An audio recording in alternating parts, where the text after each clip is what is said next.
Daniel Harms is here, has been looking at film. If you haven't followed him yet, Daniel, what's the tag again on Twitter? It's at D_Harms19. Rock on. And where can they find your written stuff? Because this is going to be great chatting, but I know you put up GIFs and do the whole film review online. Yeah, you can find me at arrowheadguys.com. If you haven't found it yet on the interwebs, it's about a little under a year old now, and this will be our first full season covering the Chiefs. So go ahead and check us out. And those interwebs are full of stuff. And you guys know Tony and the crew from over there, so please check them out as well. And what we're going to get into right now is how you went about and what you've looked at so far. And I assume that you're looking at film of the Chiefs-Jags contest from last season.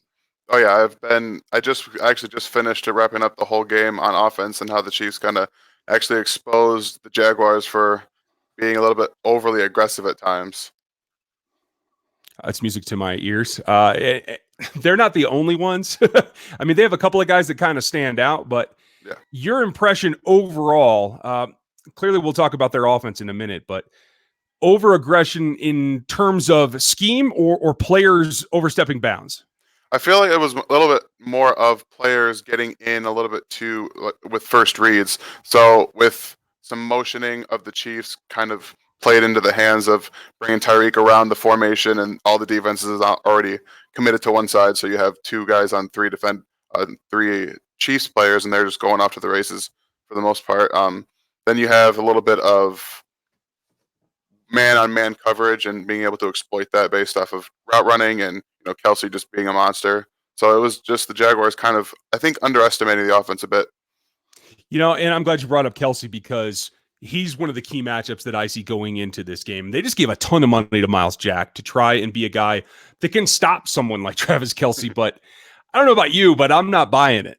Oh, no, not even for a second. He's so savvy with his route running. He doesn't ever give away what he's doing immediately. He kind of just salters a little bit, takes it casually, and then once he catches it, he's just gone. He makes a move, and he turns on the jets.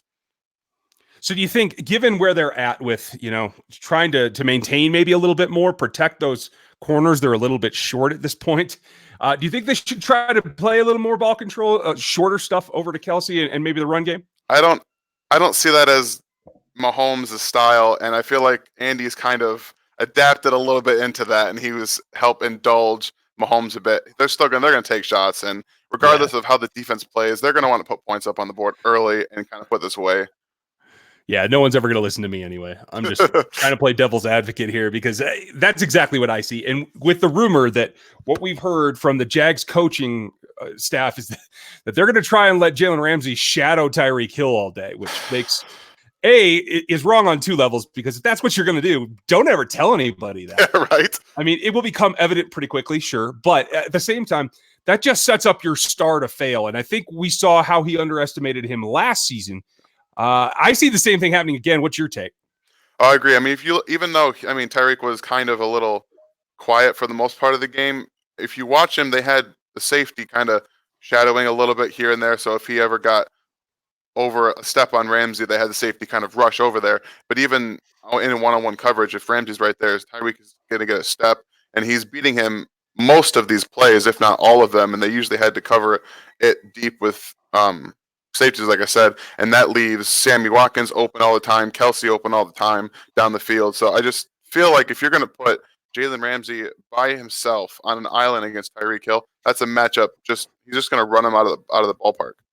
Well, and I have a feeling that they're going to bracket him over the top as well. They have enough safety momentum that they can kind of cover fairly well, at least. I won't say about man skills, but they have the speed to get across the field. So that brings me back to what Mecole Hardman can do, because that's the wrinkle that wasn't there last season. And I'm really hoping that they sleep on him and let him get loose down, that seam kind of route aiming towards the post. Yeah.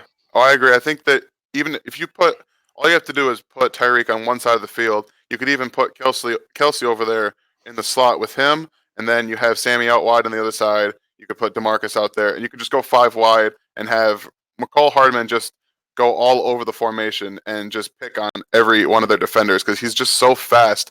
And I get that everyone knows that Tyreek is fast, but seeing Mecole Hardman in person is a different acceleration that even that you can overestimate very easily. And I didn't know how fast he was until I was at camp, and you just see him take off, and it's a different thing. Absolutely. He caught one of those teams. I want to say it was the Bengals. I could be wrong on that jet where he hit the last gear and all the angles were wrong. Nobody knew where he was going. And I see that happening again. And especially if, like you said, if they continue to have this tendency where the Jaguars want to be up in your face and want to be aggressive, that they're going to crowd that line of scrimmage and just leaves the edges open for him. I hope that he can, take advantage of it. But what other wrinkles do you like from what you just reviewing what they looked like last season? And we know that it's a different team, folks. It's not always the same. And we'll talk about the preseason here later. But what's your concept? If you're calling the game plan here for the offense, what are you thinking? Well, I would imagine that the Jaguars have done a little bit of film review of their own, seeing what the Chiefs have done in the past and what the Patriots may have done when the Chiefs went 5 wide. But if they come out looking to try to cover instead of blitz, then I'm going 5 wide, and I'm just going to put man on man. I'm going to get McCoy, and I'm going to get Williams out there on linebackers, and I'm just going to pick them apart all day. Because what the Chiefs have shown you is if you don't try to come at them with the blitz, then they're going to do whatever they can to pick you apart. And Mahomes is accurate enough that you give him 3 seconds in a pocket, he's going to find somebody open. He did it all year last year. But if they want to come at you with the blitz, I think that they're going to do what they did last year. You see Mahomes, I have a play on my laptop I'm going to put on Twitter later, where he's watches the defense, he breaks it down, and they're blitzing. So he switches to a screenplay to Spencer Ware, and Ware breaks it for 12, 15 yards. So you can do what you want to, but Mahomes now has a year of tape that defenses have on him, and he's trying to get better in reading defenses. So it's just going to come down to what the Jaguars want to do. So if they want to play coverage, let them try. I'm telling you what, I don't think it's going to happen. Right. Yeah. I got to tell you, that's my concept as well. And from what we've seen in the preseason, I think they're going to do not necessarily the screen game, but they have all these backs that they can motion out and line them up, split out. And so that's what I'm expecting. Yeah. If he gets a read on something, that I think he can put the back in the right position to take advantage of it. Yeah. The question's going to be, is he going to get better pre-snap at setting the protection? Because that's where I think he missed a couple of things. I'm all for left-handed passes, but that was a setup that he missed. Yeah. So let's not try to relive that, folks. That's the point. But I like that wrinkle. When you flip it over and you look at, we can't really look at the film from last season because there's a new signal caller. Yeah. I particularly am fond of Foles. I liked what he did here. I like to see him do well. I think this is a system that may set him up to be okay, especially if he's got a guy like Conley, and I expect them and Westbrook to hook up the 3 of them quite often. I agree. People like to pick on Nick Foles. He's not a great downfield passer. He's not got the greatest arm. But I think that if you look at him, he's a little bit above Alex Smith in terms of that deep ball. Granted, Alex had that great year with the Chiefs in 2017, but you watch the Eagles in the playoffs, and that's in the Super Bowl with Nick Foles, and he beat the Patriots with deep shots down the field. And I think that Conley's strength is getting jump balls and his long speed. So I would like to see, because I've always been a Conley fan. I don't know why, honestly. I just always liked Chris Conley. But I would like to see them, if they're going to start evolving their offense a little bit and getting Leonard Fournette easier running lanes, they're going to have to start taking some shots down the field at some point. And I think Conley is the best option. They're going to have to do that. And that should open up some things for Dede Westbrook underneath. So the Chiefs will have to figure out how to get that stopped. Yeah, and Westbrook's been kind of a monster this preseason. I do think he is a matchup problem for Kendall Fuller. Yeah. But like you said, the Chiefs never used Conley the way that he is most suited to be used, and that is the jump ball, getting him on those downfield routes, because you're right, he is slower to accelerate, but his top gear is good. So I'm looking for that as well, but I think it's going to feed through Westbrook, and he's going to be the change of pace there. I'm wondering how these corners are going to hold up, and I like Bashaud Breeland against Conley. I think that matchup's fine. Not sure about Javarius Ward, though. Yeah, Ward has had a kind of a mostly rocky preseason, and granted, he played the end of the season last year pretty well. We saw him get beat with perfect throws by Russell Wilson in the Seattle game, which, I mean, you can't ask him to do much more. But ideally, you'd like Charvarius Ward to be your backup, the first guy coming off the bench. But he's now thrown into this starting position, and I think he's going to have some issues with, like you said, some shiftier, faster guys keeping up. And if they end up getting him on someone one-on-one in their base coverage without Kendall Fuller on the field, they're going to probably try to exploit that any way they can. Yeah, I'm real interested to see what Steve Spagnuolo does to try and help out, particularly Ward, but Fuller as well a little bit. When you go back to the Washington days, I feel like Breeland and Fuller played well in a heavier zone aspect. So I hope that they do that. I think they could take advantage. And, just some parting thoughts. How do you feel about where this game's going, and what do you think is going to go on? Well, assuming we still play in Jacksonville with all the hurricane stuff going on down there, I would imagine that they're going to be fine just playing the game.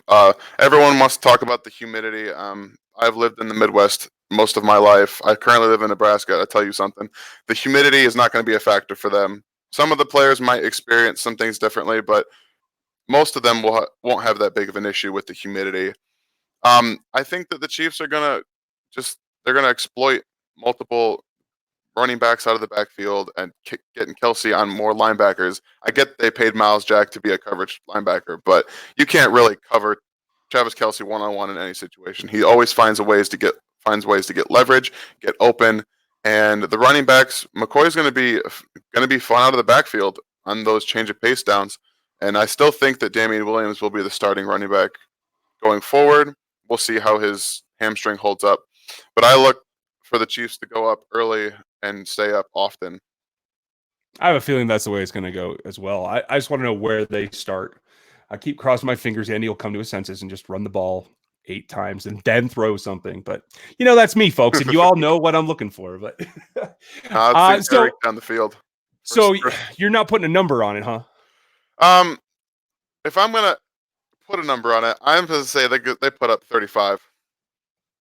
I think that's a good start. I'm interested to see what goes on behind the line of scrimmage, folks. We're going to be back later in the week. We'll have our predictions all up on Friday, I believe it is. Chris will take care of that. So, Dan, thanks for joining us. I appreciate the time. Yeah, no problem. Thanks for having me on.